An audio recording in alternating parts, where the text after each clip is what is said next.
हरिओम।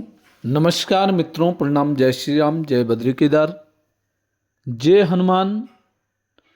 मित्रों, एक बार पुनः आपका स्वागत कर रहा हूं अपने इस ज्योतिष कार्यक्रम में, जहां पर कि मैं आपको ज्योतिष से संबंधित, आध्यात्म से संबंधित छोटी छोटी और महत्वपूर्ण जानकारियां उपलब्ध कराता हूं।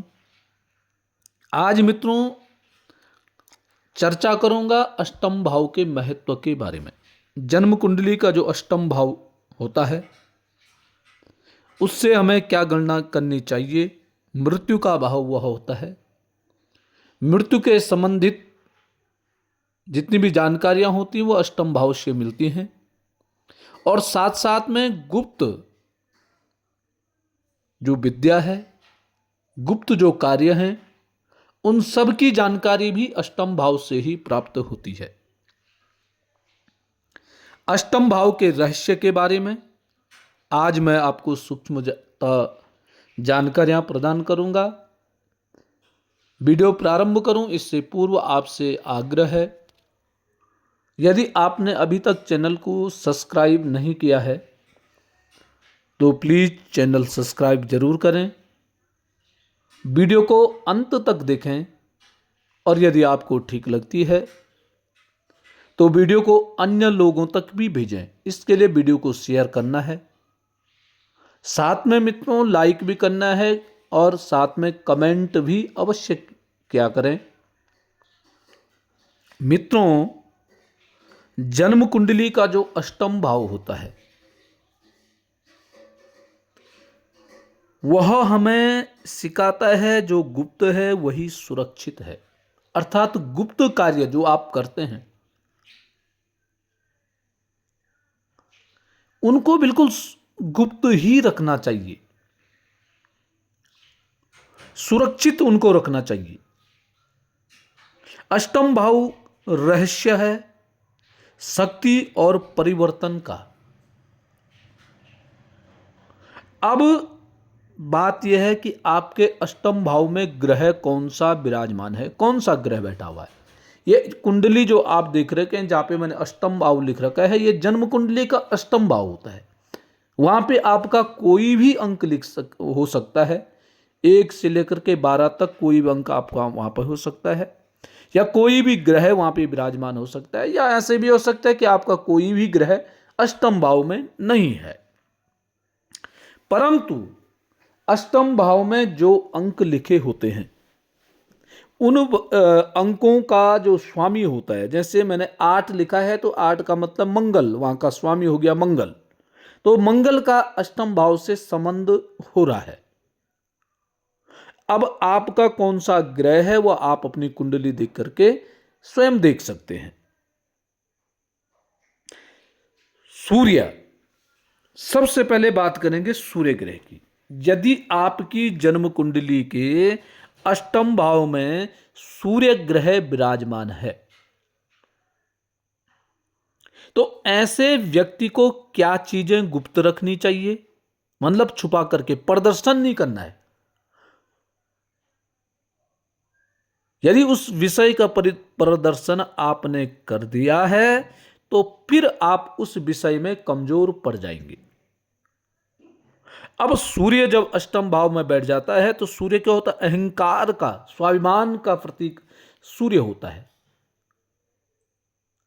तो आपने क्या करना है, आप में सूर्य क्या करता है, अहंकार पैदा कर देता है, स्वाभिमान पैदा कर देता है। तो आपने इस अहंकार से बचना है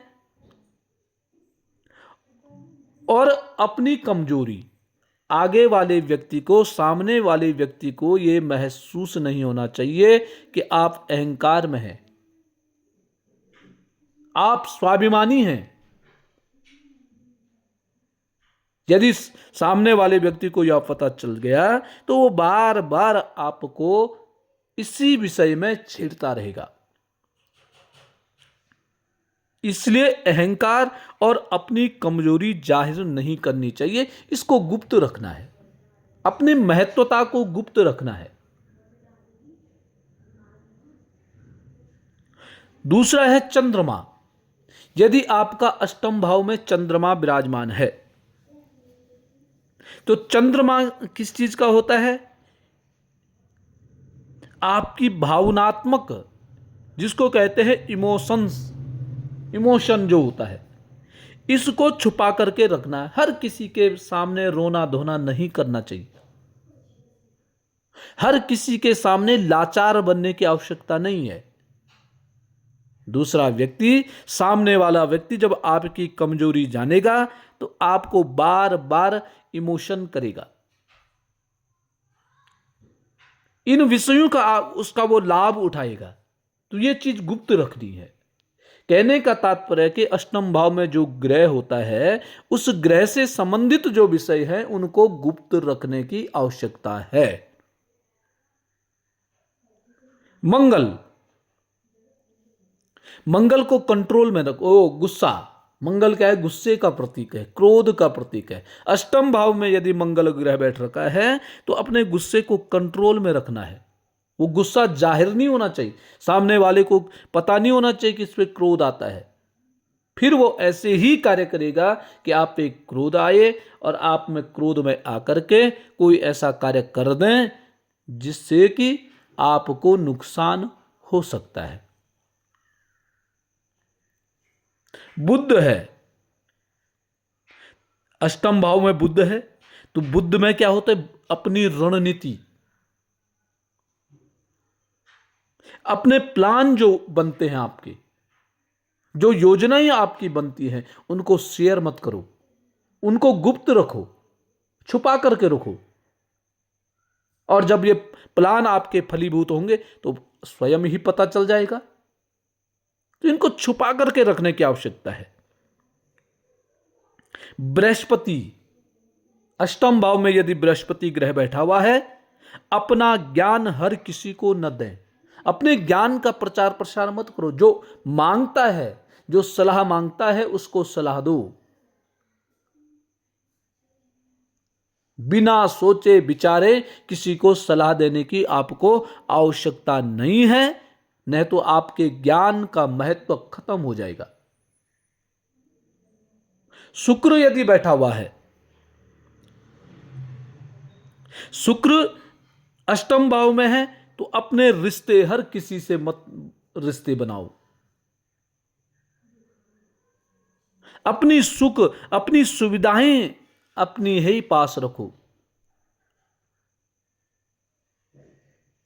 बांटने लग जाओगे तो लोग उसका लाभ उठाते लग जाएंगे, आपको लाभ की प्राप्ति नहीं हो पाएगी। शनि बैठा हुआ है, अष्टम भाव में यदि शनि ग्रह बैठा हुआ है, शनि से संबंधित जो चीजें हैं, जैसे अपना संघर्ष है, आपकी जो कमियां हैं, उनको छुपा करके रखो, उनको जाहिर मत करो। आप अपने संघर्ष के बारे में सबको बताते फिरेंगे तो वो आपका संघर्ष आपसे और संघर्ष कराएंगे। इसलिए इन विषयों को छुपा करके गुप्त रखने की आवश्यकता है। आपकी जो कमियां हैं उनको छुपा करके रखो। हर किसी के पास अपनी कमियां मत बताओ, अपनी कमियों को मत गिनाओ, नहीं तो लोग उसका लाभ उठाएंगे।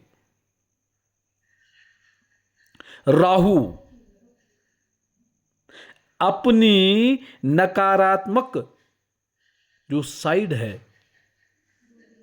जो आपकी कमजोरी है, उसको किसी को न दिखाएं। अपनी कमियों को उजागर करने की आपको आवश्यकता नहीं है।